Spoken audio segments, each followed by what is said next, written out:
it's so simple and straightforward. Just they have to tell the truth. That would solve this problem and would mean that corrupt presidents couldn't get to power again, corrupt prime ministers and so on. So there we are. This is the truth. I'm trying to solve this problem of the truth deficit. To me, it's a philosophical question. Gandhi was onto this when he called his autobiography Experiments with Truth. He was my mentor, my line manager in the whole work for non-violence, as he was so many millions of us. And he knew that truth, satya, is the energy that stops violence in its tracks. Because violence always comes from miscommunication and lies. Zoroaster said the same with his theory of druj, the lie, is the cause of evil. It's the power of Angramenu, or Ahriman, to create havoc in the world.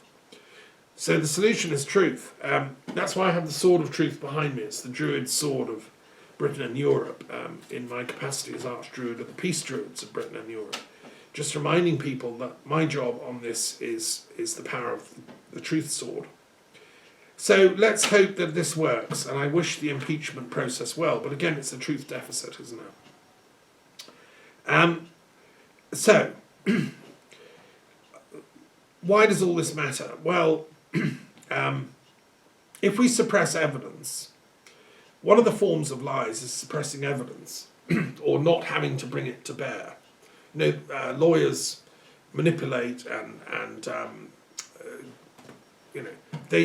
I think they should also have to swear a truth oath. All lawyers should have to tell the truth in court and can't lie on behalf of their clients. That would clean up the courts. But what we have in the 2016 business is a suppression of truth. And this is why I'm still on the case, because although Boris Johnson and his cronies have now done Brexit, whatever that means, they've done it by suppressing truth. They've done it by withholding the evidence of foreign interference in the 2016 referendum, suppressing the evidence of our own intelligence committee, which warned about, for example, Russian interference in that referendum result. What?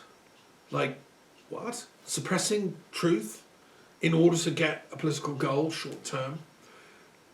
That's not the dharmic way to behave. That means we have a government in power, lying government in power, that is suppressing truth in the UK.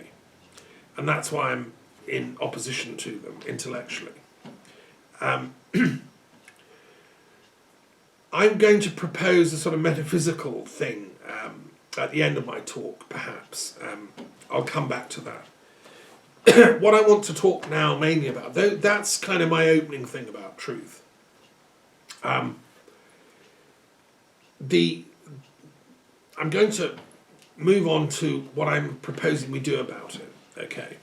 So, firstly, I'm going to present the problems as I see it, the challenges where we're at. What is this deficit of truth? Why does it matter? And secondly, I'm going to suggest solutions that we can do. And I'm not only addressing people that would consider themselves rejoiners, as they're now called, or people that are very pro the EU or just pro European civilization and culture and don't like Brexit. I'm also addressing all the people of the UK, even those that voted and are supporting Brexit and think it's a great thing and were clapping and cheering the other night. What I'm not, and the general public. So why is there a problem? Why do I still think that we should oppose Brexit and reverse it? Right. I've got 8 points I want to make, really.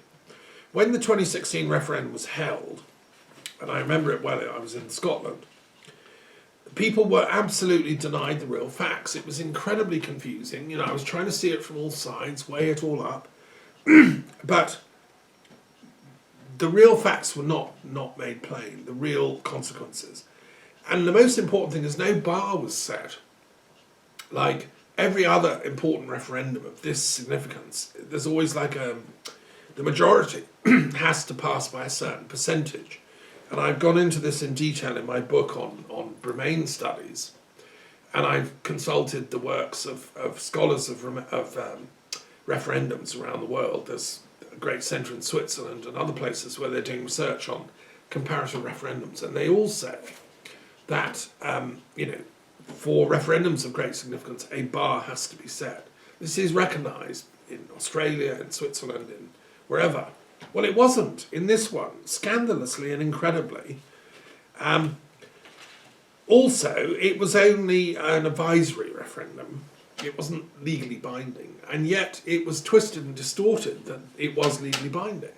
It was like a complete, Sauron in Lord of the Rings sending a dark spell over the nation, and people bought into that, lie. Secondly, the people that were actually peddling this, Dominic Cummings, Boris Johnson among them, demonstrably broke the law. I just watched recently The Great Hack, this amazing documentary that should be on primetime viewing. The BBC should be showing it every night until the penny drops, right? The 2016 referendum was bought and paid for by manipulative information warfare experts. Steve Bannon, funded by the Mercers, people that didn't really know what they're doing, like Chris Wiley and others, got involved. Carol Cadwallader's been on their case ever since, and it's now been, it is proved that 2016 referendum was a fake military-style information campaign. Watch the documentary, and let's call for a proper inquiry into how it was won. And that should be enough to annul it. That 2016 referendum should be absolutely annulled. So the argument, oh no, Brexit's fine, it was one of the people, let's do it, is a fake argument. It's a lie. It was a fake result, bought and paid for by malicious people with malicious interests at heart.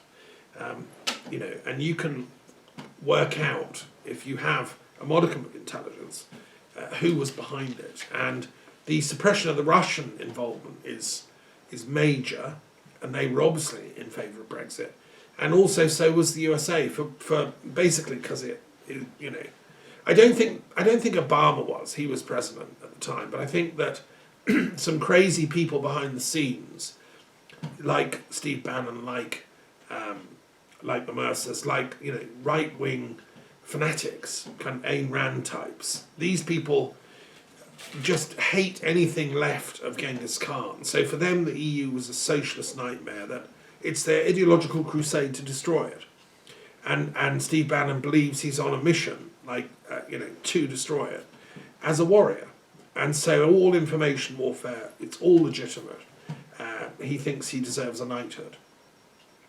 And all his cronies, like Farage and all the others. Well, they broke the law, they ran a military campaign, it should be annulled. It's the great hack, the great takeover, the great coup, whatever you want to call it. That's my first complaint. And that's a legal complaint. This should be brought to the law. When you have a crime scene, you punish people. It's the same with 9/11. But the trouble is that the people of great power and wealth think they've got away with it. They've done Brexit, now move on. Sorry, it's a crime, we're going to get you. So that's my second point. Those responsible have not yet faced justice. And indeed, they've proceeded to hijack political power by then taking over the Conservative Party and ultimately capturing the country in a coup. Dominic Cummings, Boris Johnson, they're now running the show. Now there's only one, there are probably other historical precedents, but there's one historical precedent that I know very well as a Druid. This is, and I call it the Caesar option. So when Caesar was arraigned by the Senate for war crimes in Gaul, and he was realised to have gone too far in his persecution of the Celts and the Druids and war crimes. So Cicero and other moderate Republicans recalled him to Rome to face charges. And he resigned his military command, trotted back on his, with a small bodyguard, and just gone to the Senate and explained what he was doing. I had to kill those 3 million Gauls.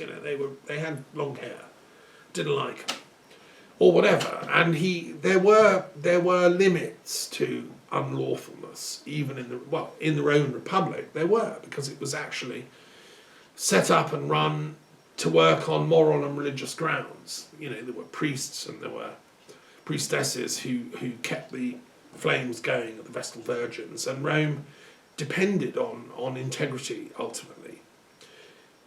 And that's, the problem that we're facing today is when that integrity is destroyed, what do you do? Okay, so Caesar, instead of going back to Rome and facing the Republic and the Senate, he took his entire army from Gaul and marched on Rome and captured it. That's the Caesar option. So instead of facing justice, you attack the jugular and you capture the very instruments of the law that are trying to prosecute you. Now that's what Johnson and Cummings have done between them.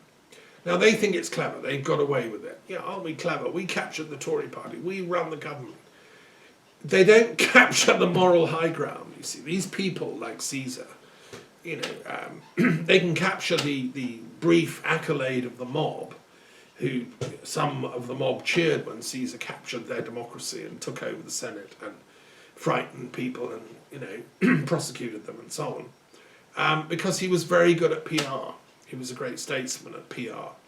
But what he did was illegal under the Republic, under the rules. It was utterly illegal.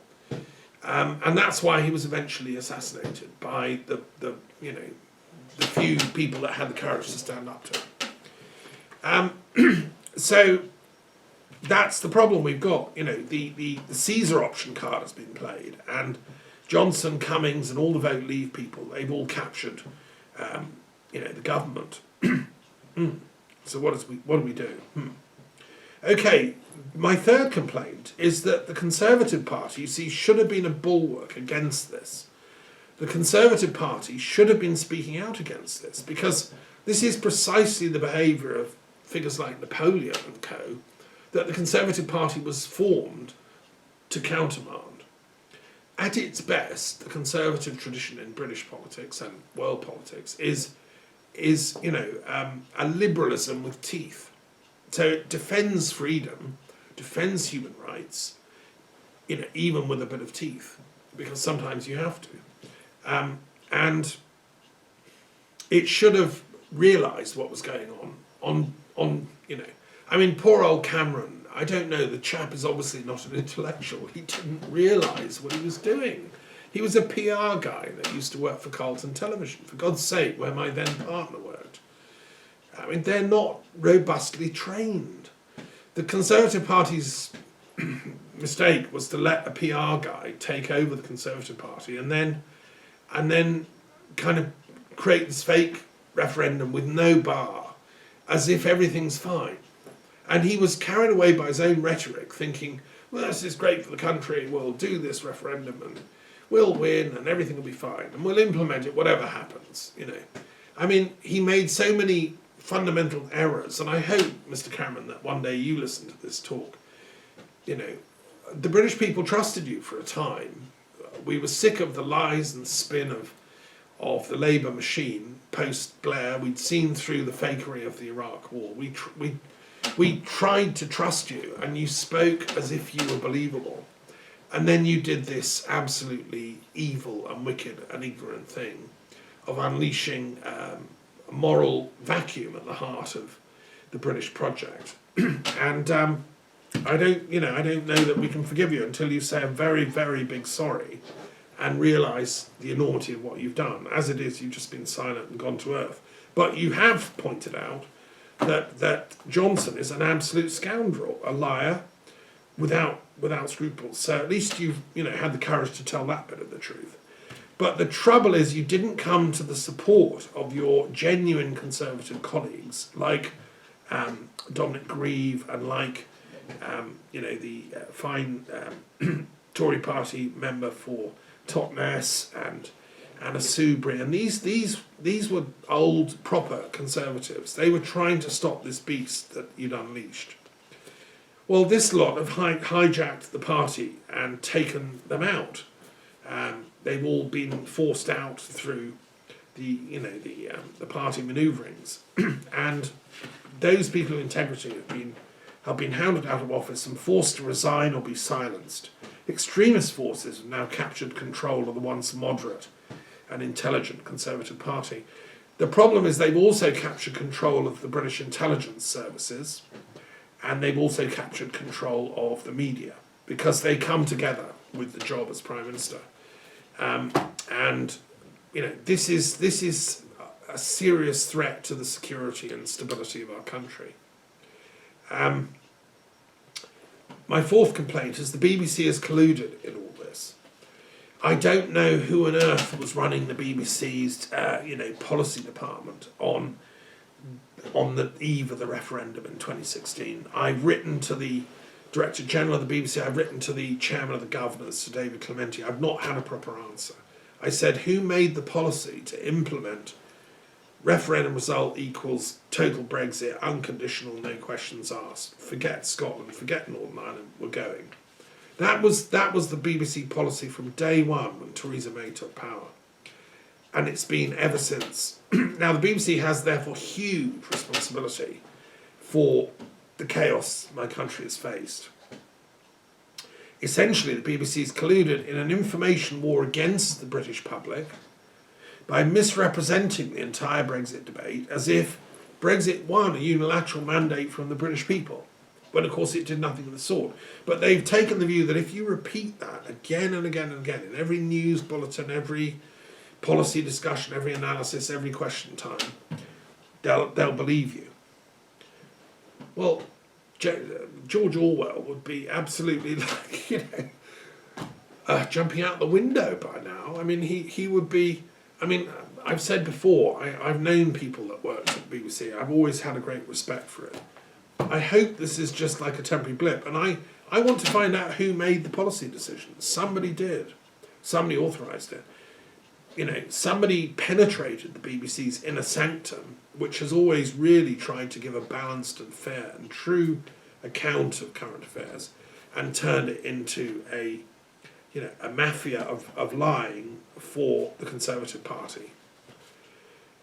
Okay, my other complaint is that, and the other problem before us, these are problems I'm laying out, right?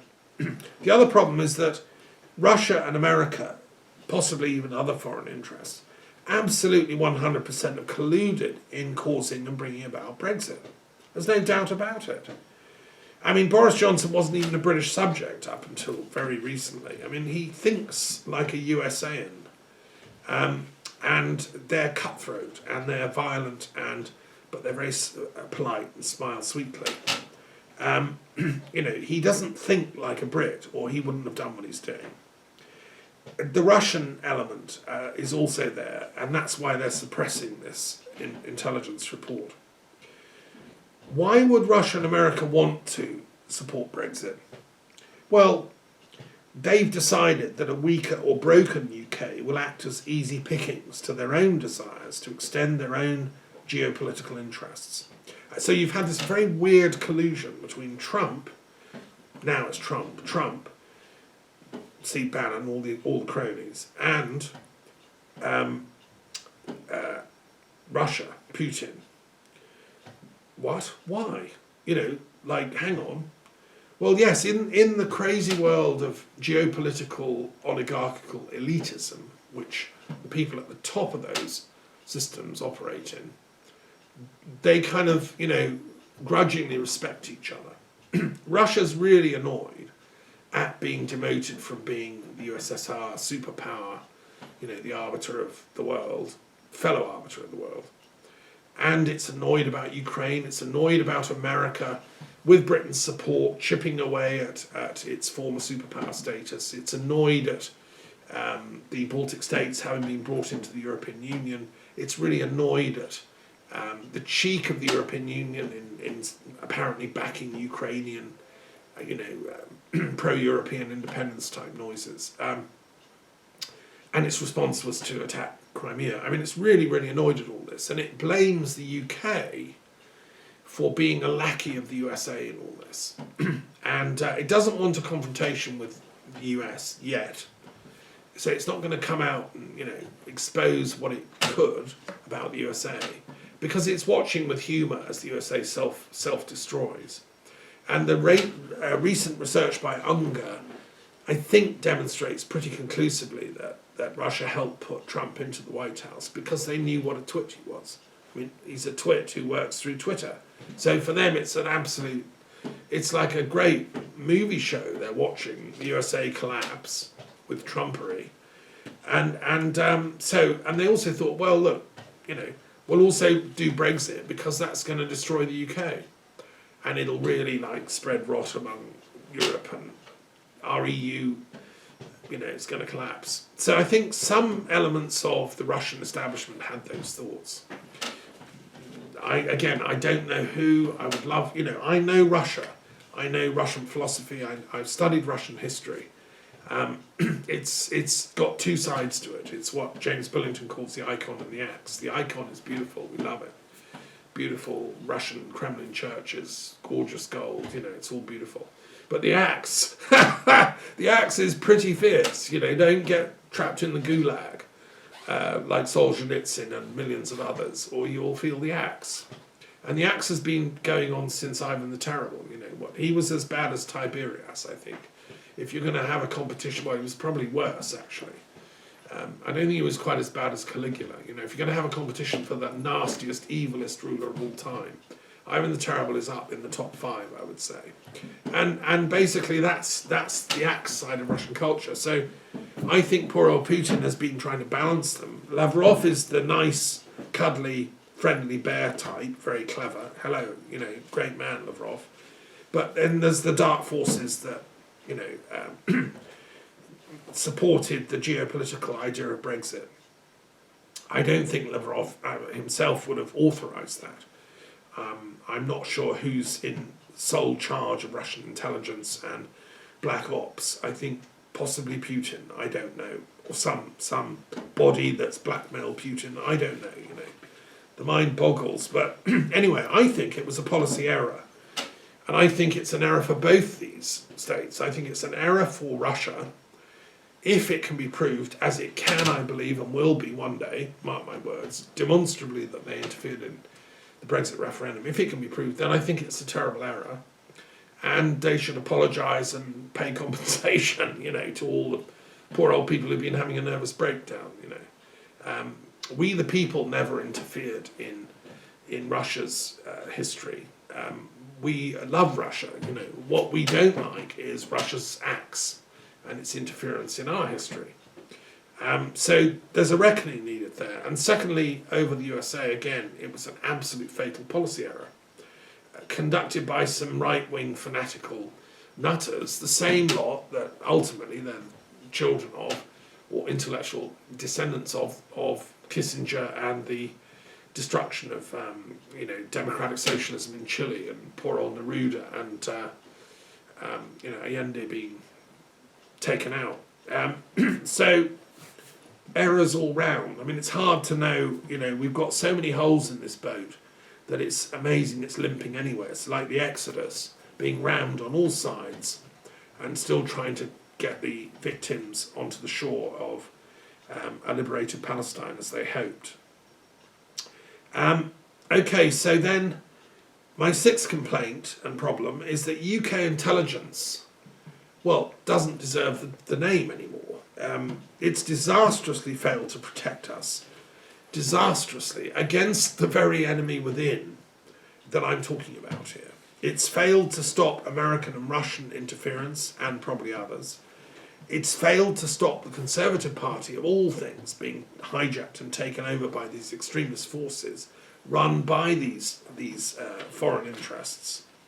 And it's failed to stop an enemy penetrating our defences and pulling off Brexit, which I call the coup of the millennium, against the wishes and well-being of the UK. Why do I say that? Well, because the UK will break up over this. And I'm attached to my country. I'm a patriot. I love my country. I love all of it. Scotland, Wales, Ireland, Northern Ireland, East Anglia, Sussex, Devon, Cornwall, Shropshire. I've lived and travelled and worked. I've taught all over England. I love the East Midlands, Nottinghamshire, etc., etc. Yorkshire, where my mother's from. I love the whole country. I don't want to see it broken up and shafted, which is what Brexit will do. I mean, it's not started yet, we're only 2 days in, but mark my words. So why did the UK intelligence allow this to happen? Interesting question there. Well, let's just go up a notch to the 7th point. The Queen is actually technically the head of intelligence, which is why I wrote to her about a certain matter. And the Privy Council is her advisor. And I believe that the Queen and the Privy Council, who could have stopped Brexit, have likewise failed to prevent it for reasons of their own. Now, at the very least, being the most generous, we could say that the Queen, the monarch, and the Privy Council have shown their constitutional impotence to prevent serious self-harm to the UK, up to and including its self-dissolution. So what are they for? They need reforming. If they're going to be useful, I mean, they cost a fortune. If they're going to be useful and robust in future, and I'm thinking about the next monarch and the next 50, 100 years, then they need serious constitutional reform. Otherwise, they're just not fit for purpose. And my other point, I talked about the Conservative Party. I want to talk briefly about the Labour Party, because the Labour Party used to be the party of choice of left-thinking intellectuals. I just was going around the Marshall Library in Cambridge University, and it was the economics faculty library of Cambridge. It still is, and there's a lovely section of old books, the original socialist classics of right-thinking Fabians, like the Webbs. They're great books of their original editions. There's even Hindman, H. Hindman, who founded the Social Democratic Federation. There's some of his books there, History of British Socialism, going right back to the Middle Ages. Wonderful book, 500 pages. These are the people that thought through what the Labour Party should stand for and what socialism should be about. Lord Beveridge, who became a friend of the Webbs, he was part of that circle that thought up social insurance and the old age pension. And during World War II, he invented the idea of the welfare state, effectively. He became Britain's leading expert on national insurance schemes. And he became the director of the LSE, London School of Economic and Political Science. He was born in India. And I've always been fond of Beveridge because I studied political philosophy in the Beveridge Hall at the University of London. He founded Senate House when he was able to, as a leading figure in the university. I think he became Chancellor and Vice Chancellor, and he built Senate House. He got the building approved, which is where I did my PhD Viva, my exam. And it's where I studied at SEAS, School of Slavonic and East European Studies, for many years. So Senate House and me go back a long way. Beveridge and me go back a long way. And he was part of that left liberal intellectual consensus. He published 2 reports in the wartime. He was a friend of Churchill. He'd been introduced to Churchill by the Webbs. And Churchill was at that time a Liberal Party member. And so, he's on the left side of the Conservative wing. And these people all shared a common conviction that winning World War II, wasn't just about defeating the Nazis. It was defeating evil. And Beveridge said we have to defeat, I think, the 5 evils, he called them: want, suffering, ill health, poverty, unemployment. These are the demons that affect society, and that's what helped cause the rise of Nazism, for instance, and fascism. These problems that have been unleashed by World War I, the poverty of Germany was unbelievable at the end of the war. And that's why Hitler and co. came to power, because they were able to promise employment and so on. And Mussolini the same in Italy. So what Beveridge said, with the full support of the cabinet, Churchill and all the rest, is think up how we can protect ordinary people after the war. So there's a safety net for them. So there's a welfare state. And that led to the creation of the NHS, which is one of, the welfare state is doomed as long as these Tories are running the show. It's and the reason is because everything that they're standing for, this Ayn Rand privatisation, individualism, dog eat dog, cutthroat capitalism, is completely opposite to what Beveridge and Churchill and the Webbs and the founders of the European Union all stood for, because the founders of the European Union were part of that same consensus.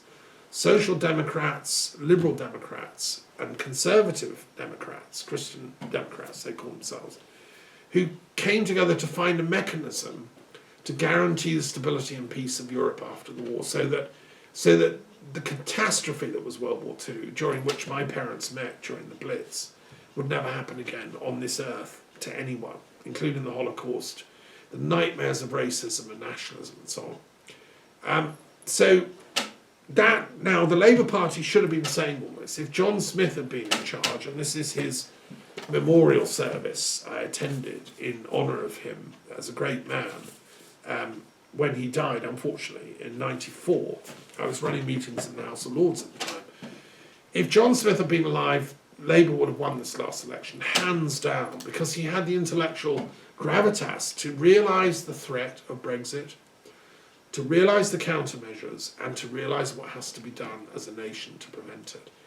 Mr. Corbyn, I'm sorry, I've not met him, I have nothing against him, but as a Labour leader, he's been utterly disastrous. There's a Corbynista cult being created, which is sort of a little Trotskyite, Stalinist, I don't know what it is, a personality cult, but the actual ability to win the argument against Brexit has been nowhere in sight. He's obviously done a thing in his head where he thinks it's a good idea. And I'm afraid, he failed his A-levels at the grammar school that I used to teach at, Adams Grammar School in Shropshire. I know why, sorry, he really should not be leader of the Labour Party. They need someone, at least Keir Starmer has said that he is in favour of proportional representation and he wants a constitutional convention, I leave it to Labour Party members to vote in the appropriate person. But the trouble is the Labour Party, instead of opposing Brexit from day one, if it had had John Smith in power, would have done, or Gordon Brown, it's gone down this ridiculous kind of racist, jingoist, propagandist line from the right-wing Tories, extremists, and it swallowed it hook, line and sinker and tried to adapt it to a socialist worldview. It didn't want to oppose nationalism because, God, they might not vote for us. Well, if you dither around and show fear, they're not going to vote for you anyway. I don't believe the last election figures, by the way. I know the people of Yorkshire very well. My mother was Yorkshire. The people of the North have not bought the ridiculous lies of the Conservative Party, but they've been missold, misinformed and manipulated. And I think that the polling was fraudulent in some respects, the postal votes particularly. But the Labour Party has not stood up robustly enough. There are some brilliant Labour MPs, there are some great people of moral character and depth and compassion. I particularly like the MP from Kemp Town, which is my constituency in a sense, where I grew up. But it has its problems, it's lost its way. So it needs reform, and it's completely lost the plot in Scotland. So that's yet another reason we have an implosion and a crisis going on in the Labour Party. Okay, these are 8 problems. There are others. I'm not going to go into all of them because, I'd be here all night. Those are the problems, and here I am trying to diagnose them and come up with a solution. I'm going to move on to now look at the solution as I see it. And I ask you to, take on board my proposals and see if you agree with them. If so,